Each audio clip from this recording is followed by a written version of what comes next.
Pasti pernah dapatkan cobaan yang berat, seakan hidup ini tak ada artinya lagi.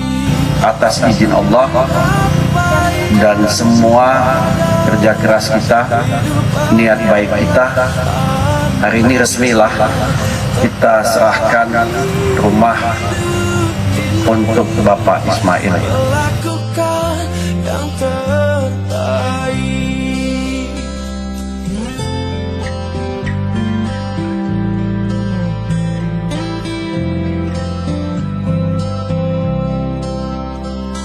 Tak ada manusia yang terlahir sempurna.